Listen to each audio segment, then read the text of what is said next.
वो लास्ट का बस आएगा ऐसे। सर आपको ऐसे बोलना चाहिए, hello channel, welcome back to my hello channel, welcome back to my blog. ऐसे बोलना चाहिए, कुछ वीडियो शुरू करने का इंट्रो होना चाहिए, hello my cute little red flag, ऐसे करके मतलब कुछ भी बोल सकते हैं। हाँ समझ रहे हैं। कुछ लोग बोलते हैं ना, अच्छा लगता है। समझ रहे हैं।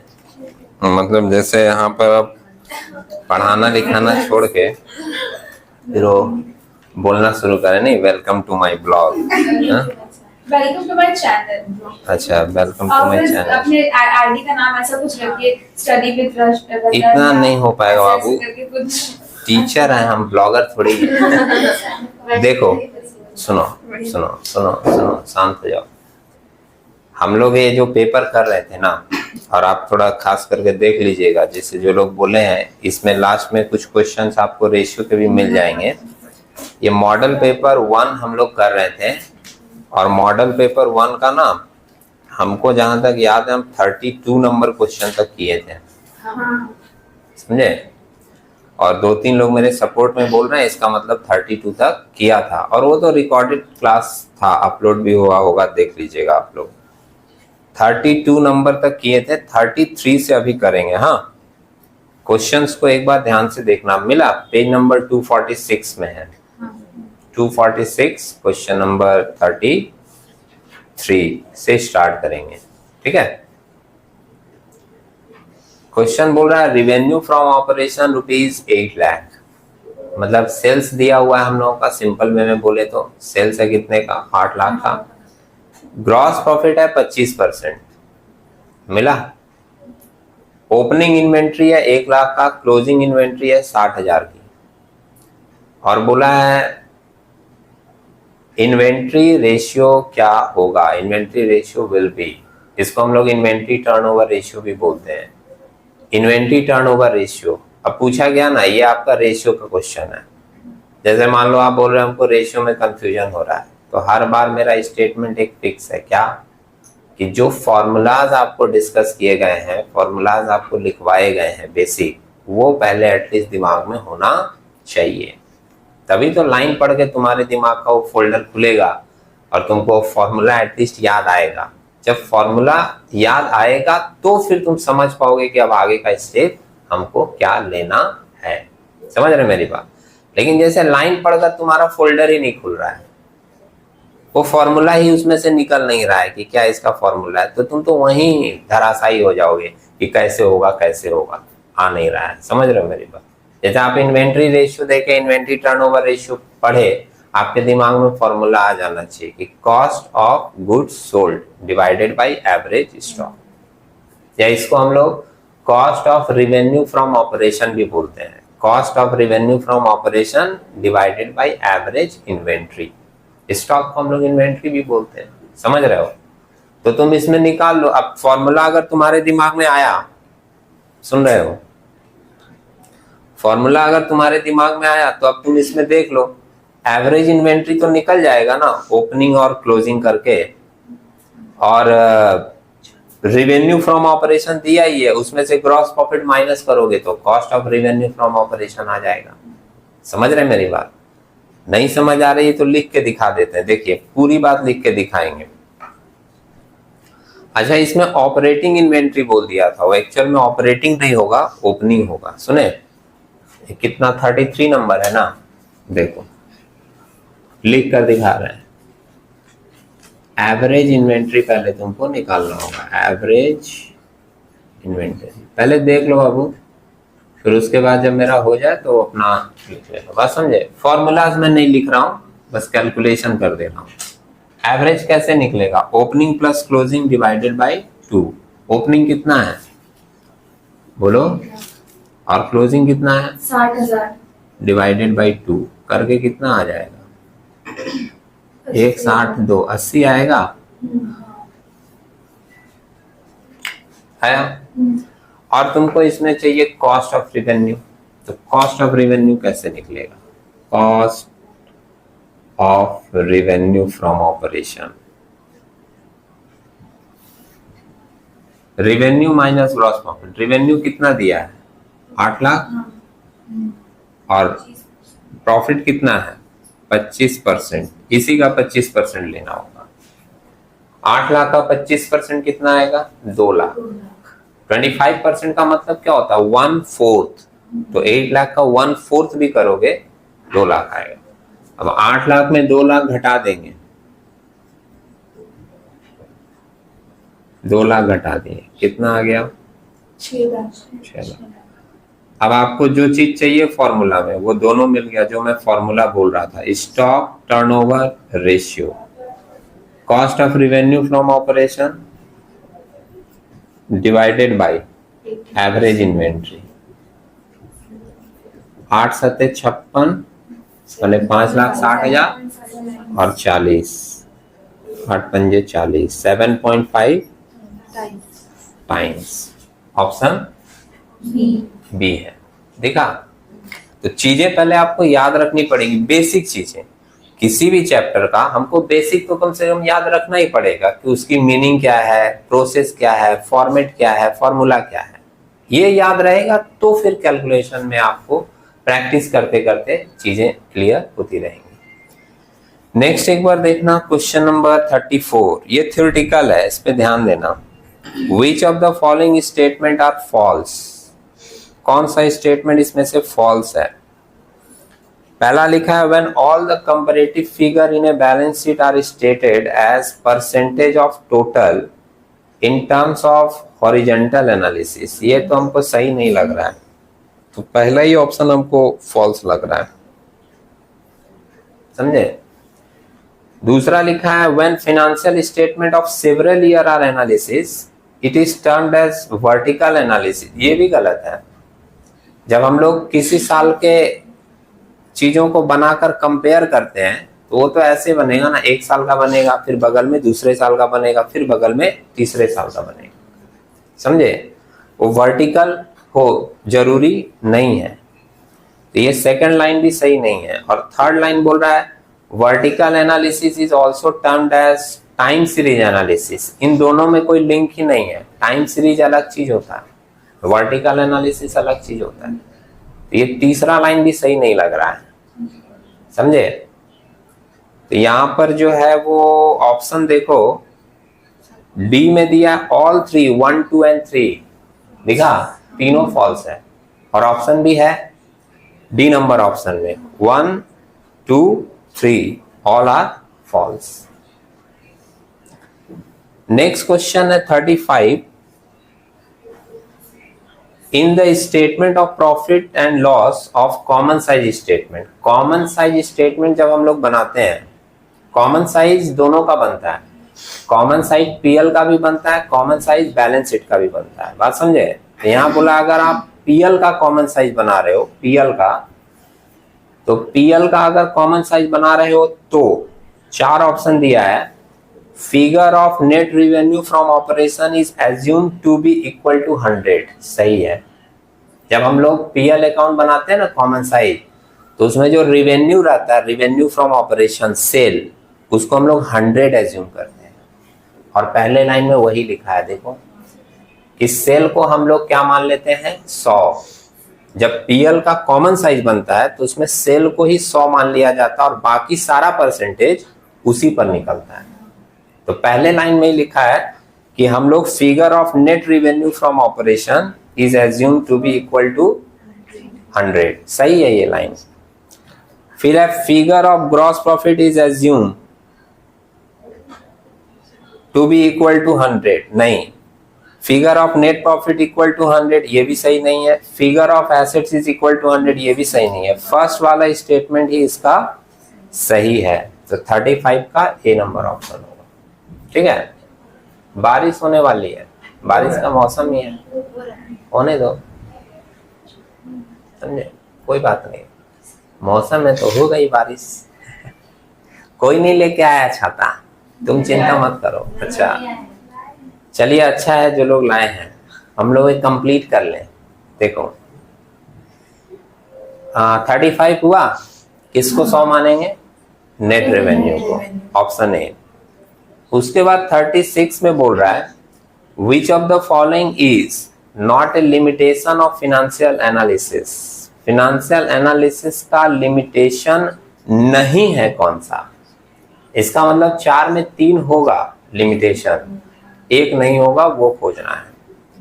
तो बोल रहा है क्या, it does not consider price level changes, ये तो लिमिटेशन है ना।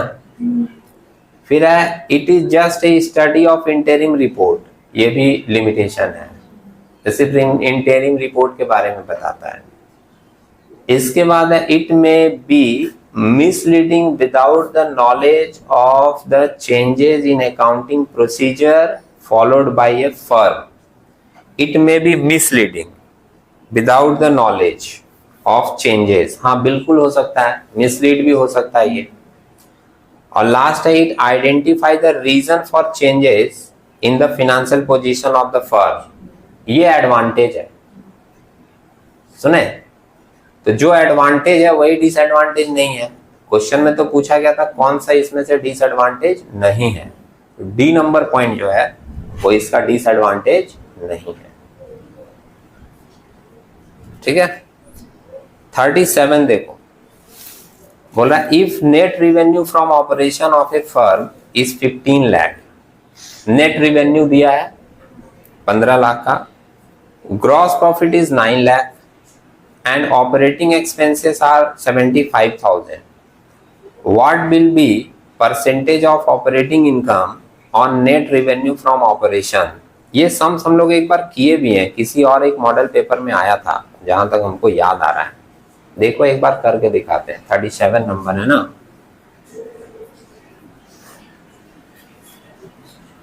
पहले क्या बोला है, net revenue from operation 15 lakh का, ठीक है, ग्रॉस प्रॉफिट है 9 लाख का और ऑपरेटिंग एक्सपेंसेस है 75,000 का। ग्रॉस प्रॉफिट देखना यहां पर एक बार, ग्रॉस प्रॉफिट कितना दिया है, 9 लाख का। ऑपरेटिंग एक्सपेंसेस इसमें से हम लोग माइनस कर दें, ऑपरेटिंग एक्सपेंसेस कितने का, कितना बचेगा, 8,25,000। इसको क्या नाम दिया जाएगा, ऑपरेटिंग इनकम, समझ रहे हो। और तुमसे पूछा क्या है कि ऑपरेटिंग इनकम नेट रिवेन्यू का कितना परसेंट है। लास्ट लाइन देखो क्वेश्चन का ध्यान से, ऑपरेटिंग इनकम नेट रिवेन्यू का कितना परसेंट है। तो अगर परसेंटेज निकालना हो तो तरीका क्या होगा, ऑपरेटिंग इनकम किसके ऊपर निकालना है, रिवेन्यू के ऊपर। रिवेन्यू कितना है, 15 लाख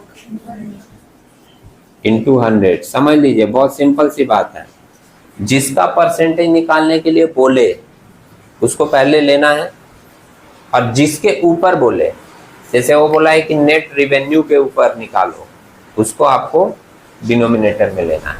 बात समझे, डिवाइड करना है। और परसेंटेज में आंसर देने के लिए हम लोगों को क्या करना पड़ता है, इंटू 100 कर दिए। निकाल के देखें कितना होगा, 15 का आधा 7.5 और फिर 0.5 50 55 आ रहा है ना। 55% किसमें दिया है, 55% है ऑप्शन बी में। ठीक है, नेक्स्ट देखो 38 नंबर, ऑपरेटिंग कॉस्ट है 6,80,000, ऑपरेटिंग एक्सपेंसेस है 80,000, ग्रॉस प्रॉफिट है 25%। कैलकुलेट ऑपरेटिंग रेशियो, सुन लेना यहाँ पर, ऑपरेटिंग रेशियो अगर हम लोगों को निकालना हो तो ऑपरेटिंग रेशियो जब वर्ड यूज किया जाता है तो उसका मतलब होता है ऑपरेटिंग कॉस्ट रेशियो। सुने, ऑपरेटिंग रेशियो में दो बातें होती हैं, एक होता है ऑपरेटिंग प्रॉफिट रेशियो, एक होता है ऑपरेटिंग कॉस्ट रेशियो। तो अगर सिर्फ मेंशन है कि ऑपरेटिंग रेशियो निकालना है तो वो इंडिकेट करता है कि वो आपसे पूछ रहा है ऑपरेटिंग कॉस्ट रेशियो। और ऑपरेटिंग कॉस्ट रेशियो निकालने का फॉर्मूला क्या है, operating cost divided by net revenue into 100। पहले आपको ये बेसिक फॉर्मूला दिमाग में होना चाहिए कि ऑपरेटिंग रेशियो का फॉर्मूला होगा operating cost divided by net revenue into 100। अब ऑपरेटिंग कॉस्ट निकाल लो, नेट रेवेन्यू निकाल लो, आ जाएगा। कैसे निकलेगा दिखा दे रहे हैं। पहले सम्स में देखो ऑपरेटिंग कॉस्ट कितना दिया है 680। कितना नंबर सम सही है 38। ऑपरेटिंग कॉस्ट कितना है 680। ऑपरेटिंग कॉस्ट में से हम लोग अगर ऑपरेटिंग एक्सपेंस हटा दें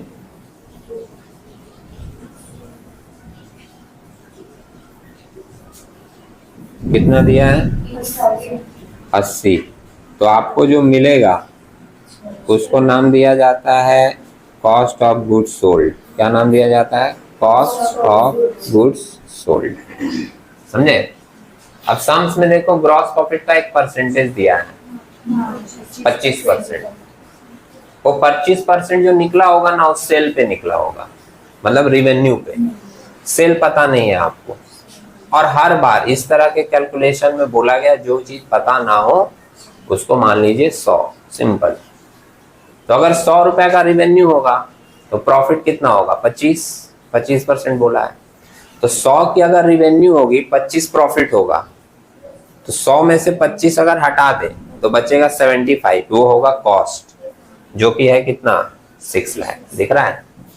तो अगर 6,75,000 की वैल्यू है तो तुम 100 का वैल्यू निकालोगे तुमको सेल मिल जाएगा। दिखा रहे लिख के। देयरफॉर रिवेन्यू फ्रॉम ऑपरेशन बोलो या सेल बोलो, ये कॉस्ट 6 लाख का कितने को रिप्रेजेंट कर रहा है 75 को। तो अगर आप 100 का वैल्यू निकालोगे तो आपको फुल वैल्यू मिल जाएगा सेल का।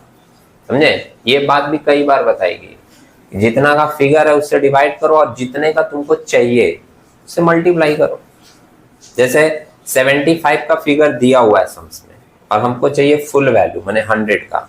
75 से डिवाइड करेंगे 100 से मल्टीप्लाई करेंगे, फुल वैल्यू मिल जाएगा। करके देखो कितना आ रहा है। बोलो बोलो। 25 से कैंसिल कर देंगे तो 4 और 3 2 लाख, 2 4 8 लाख आ रहा है। देखा। अब क्वेश्चन क्या पूछा था हमसे। क्वेश्चन पूछा है कि आपका ये जो ऑपरेटिंग कॉस्ट है वो सेल का कितना परसेंट है, जिसको हम लोग बोलते हैं ऑपरेटिंग कॉस्ट रेशियो। तो operating cost ratio divided by operating cost, इसमें पूरा लेना है 6,80,000 डिवाइडेड बाय 8 लाख इंटू 100 करके बताओ कितना आएगा। 8 छंग 48, 8 सते 56, 85 है ना। 80 64 और 5%। ठीक है 85%। कौन से ऑप्शन में है बी। समझ आया। इसके बाद आते हैं 39 में। 39 क्या बोल रहा है। Current liabilities of a company were 2 lakh and current ratio was 2.5:1. After this, company paid 1 lakh to a creditor. Trade payable को हम लोग creditor भी बोलते हैं। The current ratio after the payment will be। अच्छा सम्स में देखो current liability 2 लाख दिया है और current ratio भी दिया है 2.5:1। current ratio कैसे निकलता है करंट एसेट्स और करंट लायबिलिटीज को लेकर। बात समझे। तो तुमको सबसे पहले करंट एसेट इसका निकाल लेना चाहिए। 38 नंबर है ना 39। अच्छा हाँ ये 38 था। 39 करंट रेशियो इक्वल टू होता है current asset by current liabilities. कितना दिया 2.5/1 दिया है ना। इसमें सीए पता है नहीं, सीएल पता है 1 लाख का। देखा। अब क्रॉस मल्टीप्लाई कर दीजिए 2 लाख है करंट लायबिलिटीज। क्रॉस मल्टीप्लाई करेंगे तो सीए आ जाएगा कितने का 5 लाख का है ना, सी आ गया। अब क्या बोल रहा है वो पता है कि हम लोगों ने 1 लाख रुपया क्रेडिटर को पे किया, ट्रेड पेएबल को, उसका इफेक्ट क्या होगा पहले सोचो। 2 लाख का तुम्हारा लाइबिलिटी है, 1 लाख रुपया पेमेंट कर दोगे तो लाइबिलिटी 1 लाख का हो जाएगा। मान लो ये बात, 2 लाख का लाइबिलिटी है, 1 लाख रुपया पेएबल को पे कर दिए तो लाइबिलिटी 1 लाख का हो जाएगा। लेकिन करंट एसेट भी तो साथ ही साथ घटेगा, क्योंकि करंट एसेट में कैश होता है, जब पेमेंट किए होंगे तो कैश भी तो गया होगा, तो लाइबिलिटी हो जाएगा 1 लाख और एसेट हो जाएगा कितना, 4 लाख। तो तुम्हारा नया रेशियो क्या बनेगा, हाँ करंट रेशियो, एसेट हो जाएगा 4 लाख क्योंकि कैश घट जाएगा और लाइबिलिटीज में से घट जाएगा 2 लाख में 1 लाख, तो आपका रेशियो बन जाएगा 4/1, मतलब 4:1। समझ रहे हैं? ऑप्शन कौन सा दिया है इसमें, बी, 4:1। और एक लास्ट क्वेश्चन है, from the following particulars of gamma limited the trade receivable turnover ratio will be. तुमको इसमें ट्रेड रिसीवेबल टर्नओवर रेशियो निकालना है। ट्रेड रिसीवेबल टर्नओवर रेशियो को हम लोग डेटर टर्नओवर रेशियो भी बोलते हैं, सुने? और डेटर टर्नओवर रेशियो का फॉर्मूला क्या है, बोलो कोई? क्रेडिट सेल मतलब क्रेडिट रिवेन्यू फ्रॉम ऑपरेशन, समझे, डिवाइडेड बाय एवरेज डेटर। सुनिए वो पन्ने मत पलटिए, पढ़ लीजिएगा घर में। ये डेटर्स टर्नओवर रेशियो या ट्रेड रिसीवेबल टर्नओवर रेशियो का फॉर्मूला क्या है, क्रेडिट सेल मतलब credit revenue divided by average debtor, या उसको एवरेज ट्रेड रिसीवेबल भी बोल सकते हैं। सुने, तो तुमको 2 चीज चाहिए। पहला चीज तो मैं अभी बोला ना कि फॉर्मूला तो पहले आना चाहिए दिमाग में, जो चीज पूछा है, तब तो हम सोचेंगे कि अब उसमें से क्या सम्स में दिया है और क्या हमको निकालना है। तो ये आप समझ गए कि हमको चाहिए क्रेडिट रिवेन्यू पहले और उसके बाद एवरेज ट्रेड रिसीवेबल। अब सम्स में देखो क्या क्या आइटम दिया है, देखना। पहले बोला है कि रिवेन्यू फ्रॉम ऑपरेशन 12 लाख का है, ये रिवेन्यू फ्रॉम ऑपरेशन है, और हमको चाहिए क्रेडिट रिवेन्यू फ्रॉम ऑपरेशन, समझ रहे हो? क्योंकि इसमें क्या होगा पता है, दोनों जुड़ा होगा, कैश भी और क्रेडिट भी। उसके बाद नीचे लिखा है कैश रिवेन्यू फ्रॉम ऑपरेशन, कितना दिया है, 25% of credit revenue from operation. और क्रेडिट वाला तो पता ही नहीं है, कहानी बना रहा है वो लोग, दिख रहा है? देखो यहां पर हम लोग क्रेडिट को मान लेंगे कितना, क्रेडिट रिवेन्यू वो मान लेंगे 100, तो कैश रिवेन्यू कितना हो जाएगा 25, क्योंकि यही बोला है ना कि क्रेडिट का 25% कैश है, तो ये दोनों मिलाकर कितना हो गया 125। ये माना हुआ चीज है, ये मैं बोलता हूं कि कोई चीज पता ना हो मान लो, मान के दिमाग में रख लो, इसमें से कुछ ना कुछ तो सम्स में होगा, उससे आपको बाकी का चीज मिल जाएगा। जैसे ये क्रेडिट और कैश वाला मिला के ही तो टोटल रिवेन्यू बनता है, मतलब ये जो 125 है ये क्या है तुम्हारा टोटल रिवेन्यू, और सम्स में टोटल रिवेन्यू दिया है ना, कितना 12 लाख, शुरू में ही तो दिया था नहीं क्या?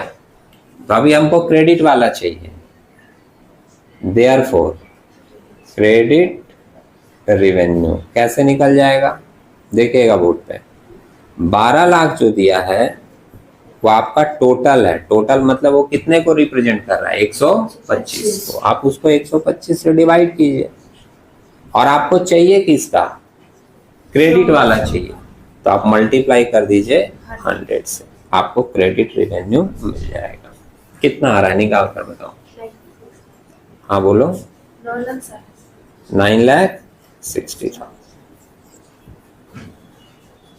समझे? अब हमको 2 चीज चाहिए था टर्नओवर के लिए, एक मिल गया क्रेडिट रेवेन्यू, अब चाहिए average trade receivable, average trade receivable. अब आगे देखो सम्स में क्या ट्रेड रिसीवेबल का कुछ इंफॉर्मेशन दिया है, एक दिया है ग्रॉस डेटर, दिखा 1,90,000। एक्चुअली एवरेज निकलता कैसे, opening plus closing divided by 2, लेकिन अब ओपनिंग क्लोजिंग नहीं दिया है तो जो ग्रॉस दिया वही ले लेंगे, समझ रहे हैं। और ग्रॉस दिया कितना, 1,90,000। और सुनिए, जब ट्रेड रिसीवेबल लिया जाता है ना तो उसमें डेटर भी लिया जाता है और बीआर भी लिया जाता है। तो सम्स में एक बिल्स रिसीवेबल भी है, कितने का, 50,000 का, तो इसको भी ले लेंगे। और ये कितना हो जाएगा, 1 लाख नहीं 2,40,000, 240 हो जाएगा ये, 240। अब मिल गया तुमको, रिवेन्यू भी मिल गया और एवरेज डेटर भी मिल गया। अब जो तुमसे पूछा गया था, क्या पूछा गया था बोलो, ट्रेड रिसीवेबल टर्नओवर रेशियो, है ना, ट्रेड रिसीवेबल टर्नओवर रेशियो। तो क्रेडिट रिवेन्यू मतलब 9,60,000 divided by average trade receivable 2,40,000